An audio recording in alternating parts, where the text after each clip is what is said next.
BR em cima da notícia. Estamos aqui direto da redação nesta sexta-feira, dia 22 de novembro. Estamos aqui com o nosso editor-chefe, André Roberg, e vamos abrir um bate-papo aqui. Maria Paula, nos Estados Unidos da América, se você encontra petróleo no seu quintal, esse petróleo é seu. Você teve uma grande sorte na vida e passou a ser milionário do dia para a noite. Na Constituição brasileira, no Estado brasileiro, a situação é totalmente diferente. Se você acha petróleo no seu quintal, esse petróleo automaticamente ele é da União. Ele não pertence a você. A mesma coisa em relação a qualquer minério, qualquer mineral. A água de Juquitiba não é do juquitibense. O que a gente está vendo é um discurso demagógico de PT contra PSDB nessa véspera de período eleitoral, em que se está tentando manipular a boa-fé dos munícipes de Juquitiba com esse discurso fácil, suave, gostoso de se vender, de que nós somos donos de uma água e que nós estamos sendo roubados por essa água. Olha, se fosse assim, nós estamos no terceiro maior município da região metropolitana, são quase 600 quilômetros de extensão de terra. A terra também seria nossa, né? Quer dizer, e não é isso que ocorre, muito pelo contrário, a gente sabe o quanto as terras aqui são concentradas nas mãos de poucos, né? Isso ocorre aqui na região central, quantidade de imóveis na mão de poucos, né? A água é do Estado brasileiro, a água é da região metropolitana, a água é do Estado, e a confusão que se está fazendo da compensação, que é a compensação pelo município ter restrições no uso do seu território, com a questão da água, eu posso dizer para você que isso é má fé.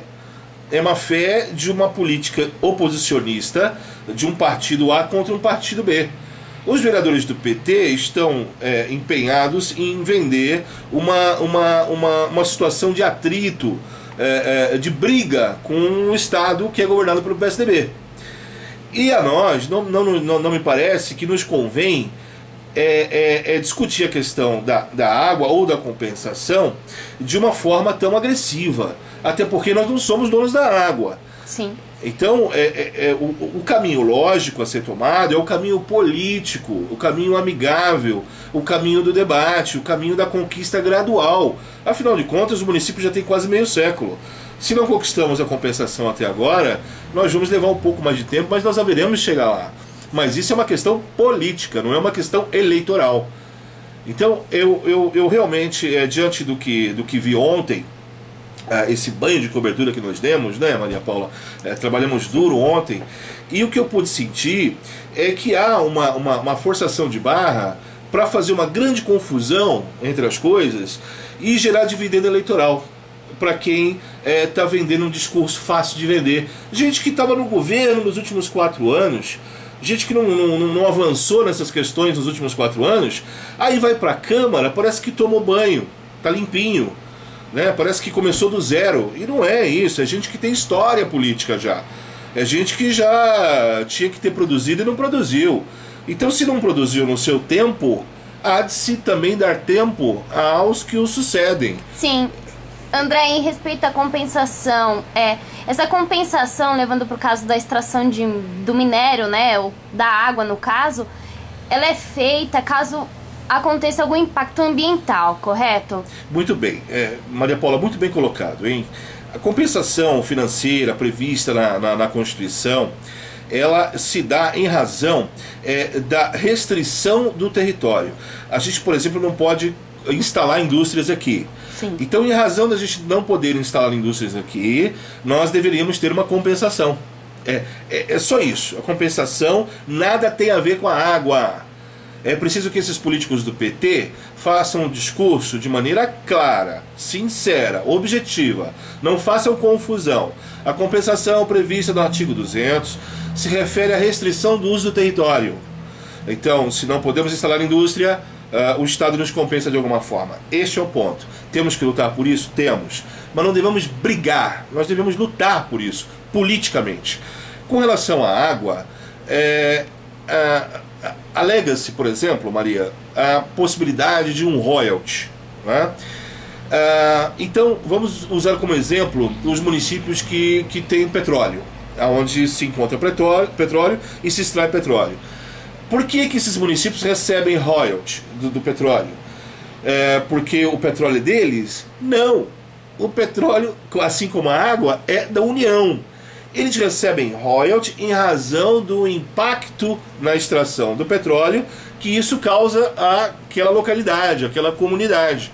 Então aquela localidade, aquele município recebe royalty como uma espécie de uma compensação pelo impacto e além do mais, Maria Paula, pelo risco da extração. Porque a extração do petróleo, ela pode, num dado momento, causar um dano ambiental, Sim. um acidente ambiental muito grave, e é preciso que o município tenha condições financeiras de reagir a isso. Portanto, o royalty ele passa pela questão da extração e não pela propriedade do petróleo. Assim mesmo, se trata da questão da nossa água, né, da dita nossa água, da água que se encontra no nosso município. Se nós haveremos de ter algum royalty sobre ela, nós haveremos de ter em razão do impacto da extração desta água. Então fala-se em pavimentação das laranjeiras, fala-se numa série de obras estruturais que vão nos dar condições de suportar a movimentação e o impacto que vai gerar a extração dessa água.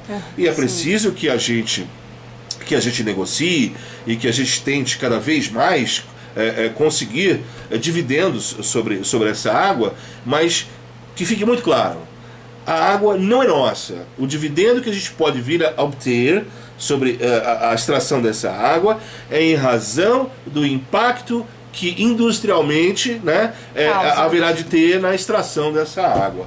Eu quero, Maria Paula, aproveitar essa oportunidade, né, desse bate-papo aqui direto da nossa redação, para colocar isso em debate. Eu não estou aqui colocando a minha verdade absoluta, né, Maria? A gente não trabalha com verdade, a gente trabalha com notícia. Notícia. Né? E a gente não tem a pretensão nunca de ser dono da verdade.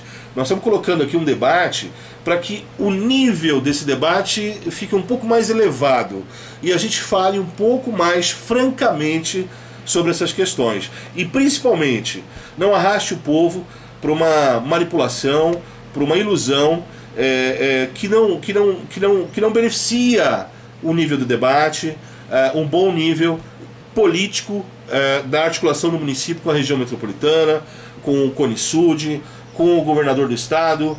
E aproveitando para finalizar, é digno de cumprimento e de respeito a visita da presidenta da Sabesp no município.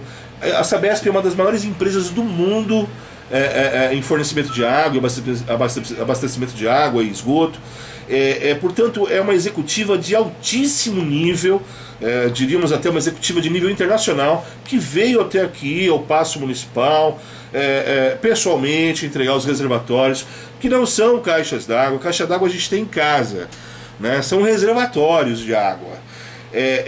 Portanto, é importante que nesse embate político eleitoreiro, né, nós todos tenhamos a possibilidade de discutir as coisas como elas são e não como querem que a gente compre, que a gente entenda. Usando de má fé a boa vontade dos munícipes.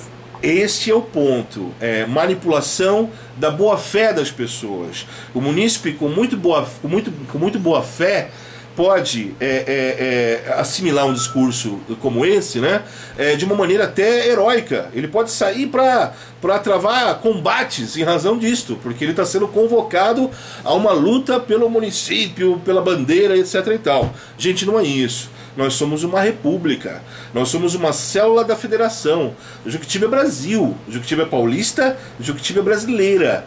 Então as nossas lutas, elas são nas três esferas de poder, de maneira política, articulada, legal, dentro da lei e principalmente mantendo o bom senso das articulações políticas. Os interesses do município de Juquitiba não são os interesses políticos dos políticos do PT. Os interesses políticos de Curitiba são os interesses do município, da municipalidade. Eu gostaria de ver e de ouvir uma retórica, né, do que eu estou falando aqui, porque aí sim eu vou poder ouvir uma contra-argumentação do que nós acabamos de expor aqui, e daí eu tenho certeza que nós vamos elevar o debate. Maria Paula, muito obrigado. Isso aí, André, está aberto o debate. Isso aí, Folha BR, jornalismo do povo, em cima da notícia.